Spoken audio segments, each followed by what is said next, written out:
Hi, this is Gayle from BERNINA of NAperville, and today I am going to show you, better late than never by the way, the BERNINA Edgestitch Foot. Now, there are three of them.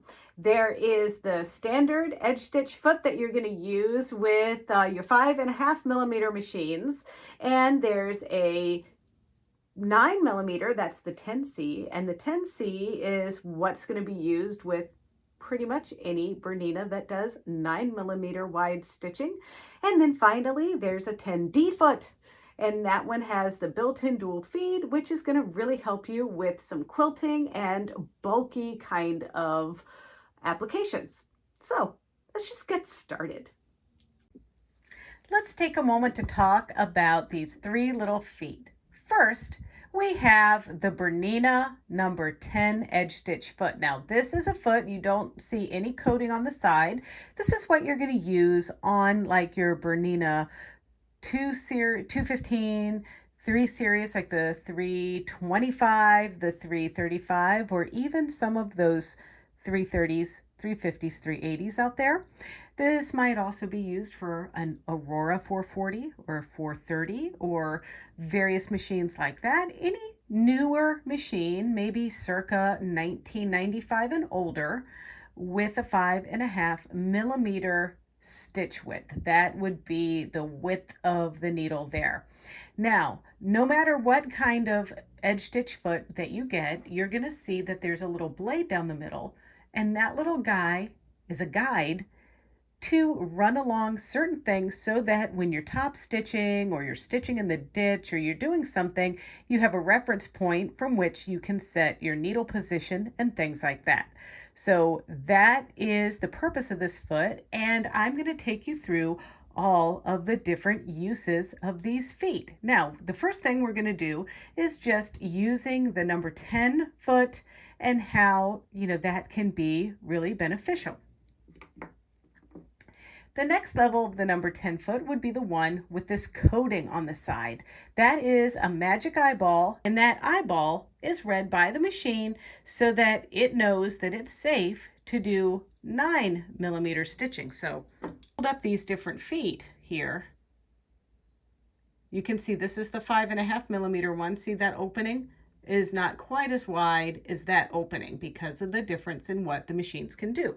So this foot is going to be used on any machine with a 9mm. Now that means even the Artista 180, 200, 185, 640, 730 machines, but also our newer machines like the 480, the 570, 590, 7 series like the 740, 770, 790, and the 880 machines. And so there's some times when that's all you need.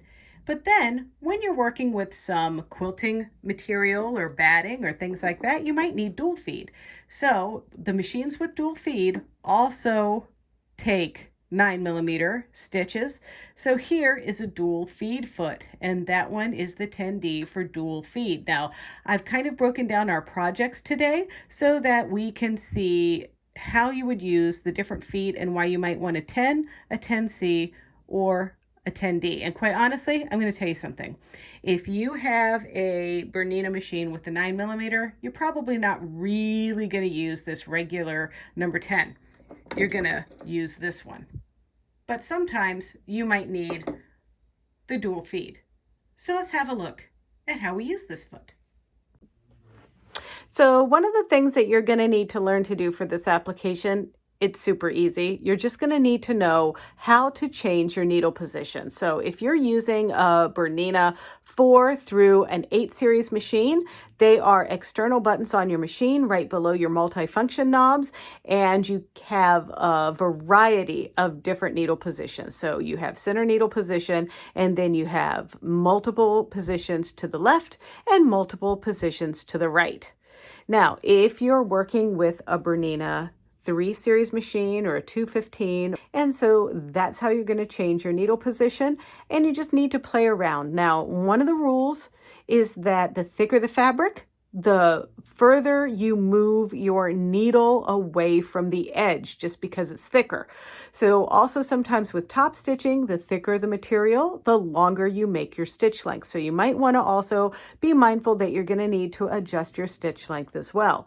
Finally, on that joining the batting stitch that we're going to be using, the rampart stitch that I used, I did elongate just a little bit, and this is really just a personal preference. I start off somewhere, just tweaking it a little bit longer than I need. And I hope this was helpful. So now let's actually do some sewing.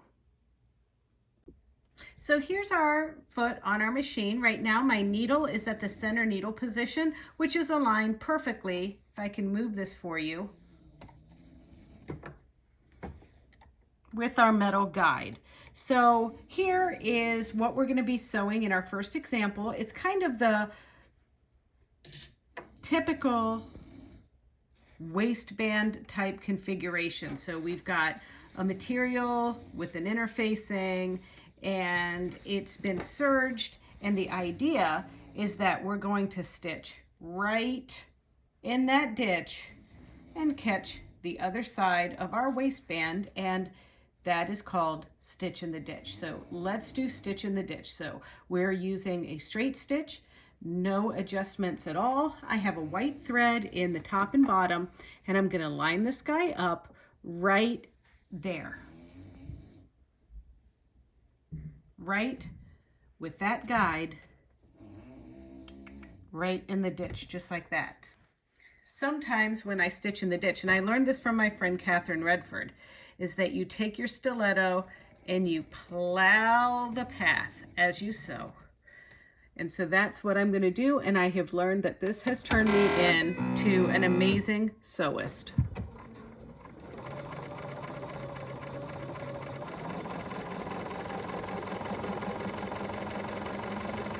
Now, there's no dual feed or anything like that on this foot. This is just a basic foot with 5mm capability.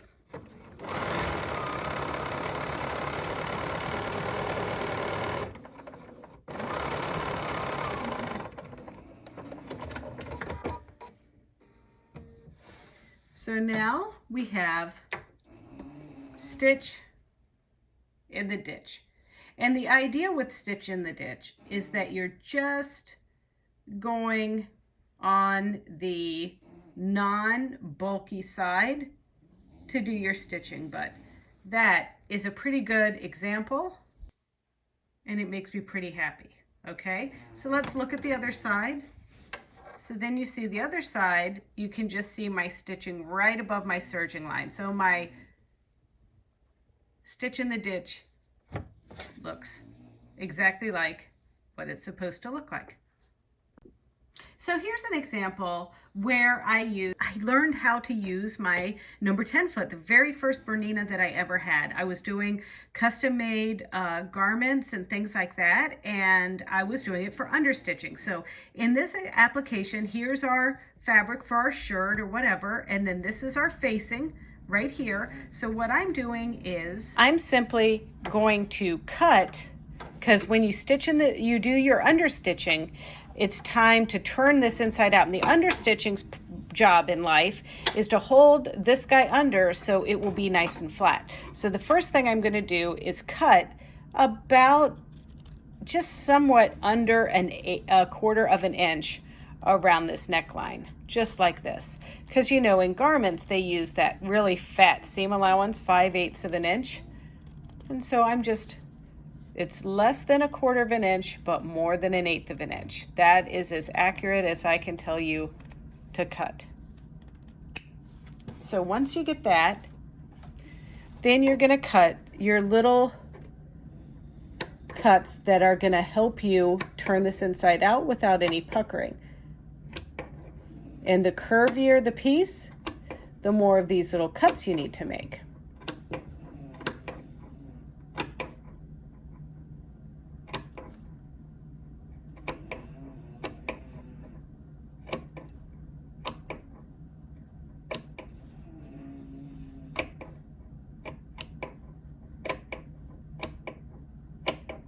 Okay, so now I'm happy with that. So now, actually, I do this step before I do any pressing or anything like that. So the idea is that I'm going to turn this inside out, and I'm going to start over here, and I'm going to stitch this down with the bulk of my seam heading towards this gray.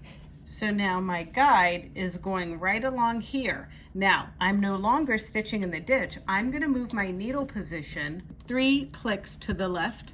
So now as we stitch, and we're still lining our little ditch along the center guide on this foot, but I'm going to be wiggling and smushing this along, keeping my seam allowance on this side. So if you look here, I want to make sure that this seam allowance here is all on that side of the piece, because that's what you're going to be stitching down, so it's going to just curl over nicely when you make this facing.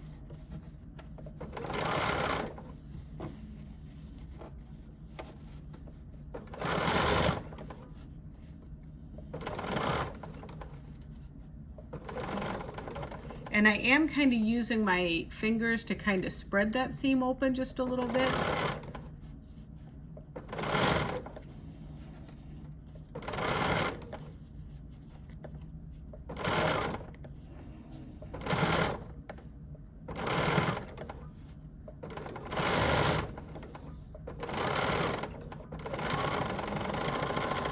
Okay, and now I'm going to cut, and now let's see what this looks like.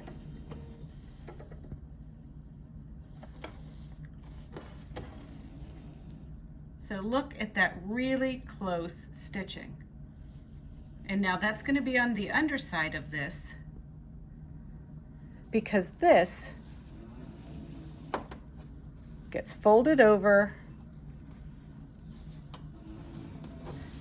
and pressed perfectly. So now this is the kind of situation where you want that nice looking neckline, but you don't want to do top stitching. So you top stitch with that understitching under there to keep the bulk out of the way and everything totally pretty.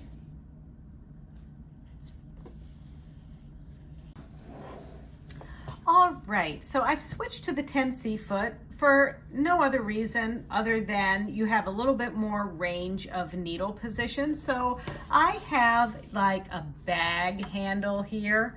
We've all made these before. I have interfacing in here, and then this is actually a 4-inch piece that's folded over an inch, and then folded in half again.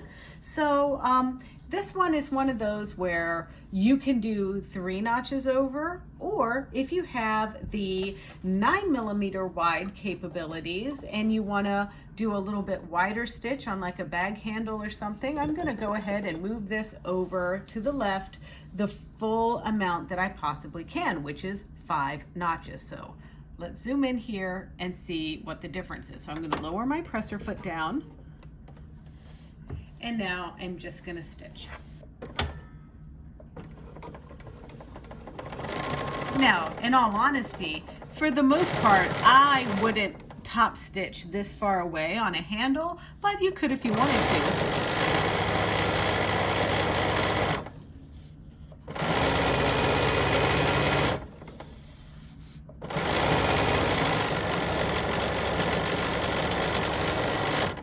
And this, I can just like lift, stitch, lift, and finish off.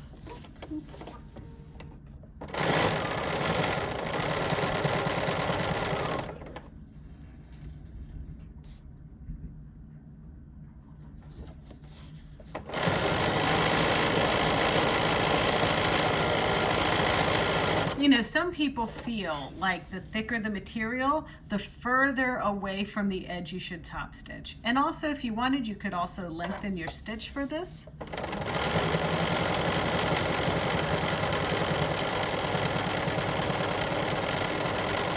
There we go.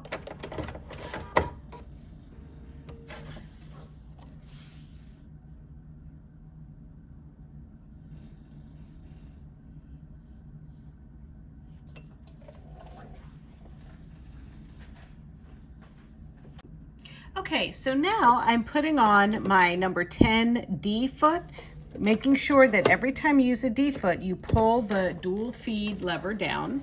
And I'm gonna pick a stitch. It's called the Rampart stitch. And on my 790 plus, it's stitch number 12.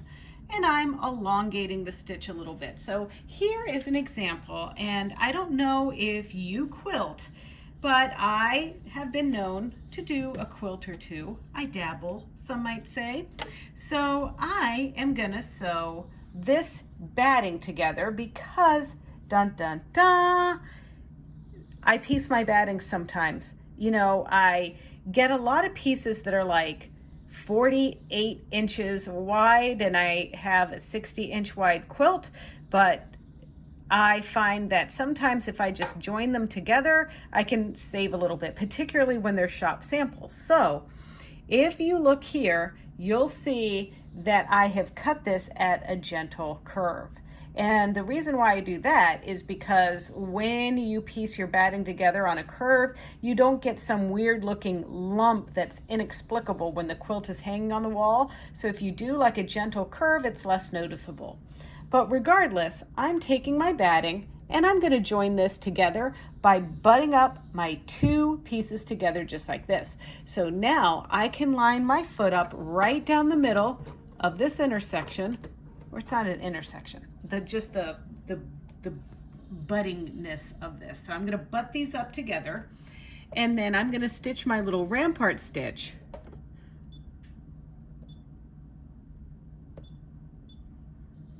And now here we go. And it's taking a stitch on either side. So it takes a stitch to the left, comes down, takes a stitch, then goes to the right, comes over to the left, right, left. And so it just keeps doing this formation as we stitch. And my only job is to make sure that I keep these pieces butted up against each other. And of course I'm using my dual feed because that's going to help feed my batting through the machine because it is a little fluffy.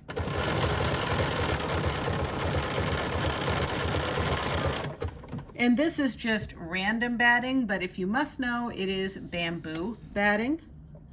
This is the Eversewn bamboo batting that we carry at the store. I love it. Our customers love it.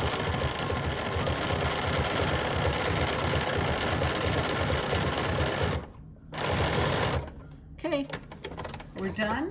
I'll give it a little pressing, and then you'll see how absolutely super flat that came out and invisible.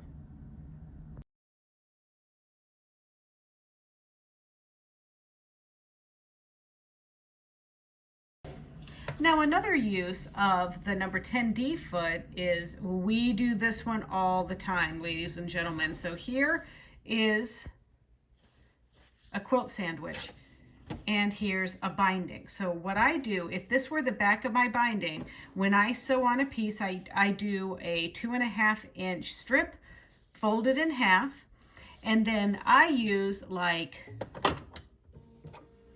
the edge of my number 10 foot. So you can see here from the edge to that blade, which would be my center needle position, is the width that I'm using there. And that comes out to be about 3/8 of an inch. Nonetheless, I am going to go back to my straight stitch for this one.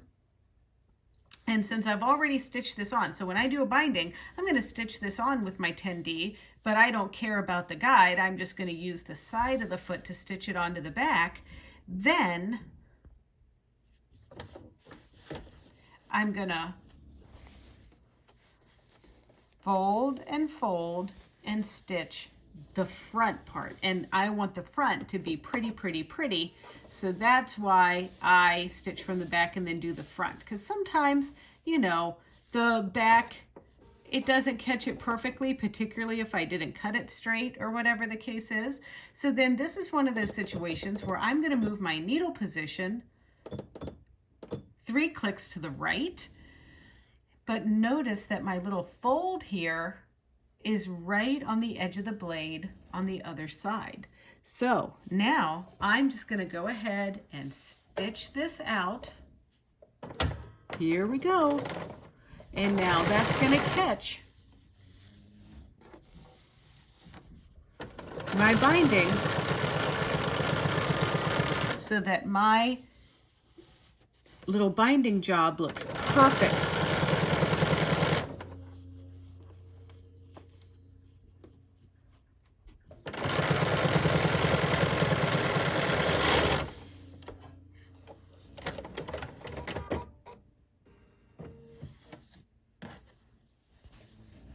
And there it is, a perfectly sewn binding completely by machine. So this was the top right here. Now let's have a look on the back. Now, if I move my needle maybe one notch more to the right, I could have had the back look just perfect, perfect, perfect. But you know what? In the greater scheme of things, that's good enough for me. All right, well, what did you think? Pretty easy and pretty versatile, because no matter what kind of sewing you do, whether it is joining batting or making your garments, doing a binding, or, you know, that handle that just fell on the ground, you will find a use for this foot. So the number 10D foot and the number 10C foot and the number 10 foot are all the Bernina Foot of the Month for July 2021. So that means 25% off with your in-store purchase. So if you like this video and you want to see other tutorials just like this one, or more detailed or fun videos, don't forget to check out our Bernina of Naperville YouTube channel. It's easy. It's youtube.com/Bernina of Naperville, and there you can like, comment, and subscribe. So put that number 10 foot to use, and we'll see you later.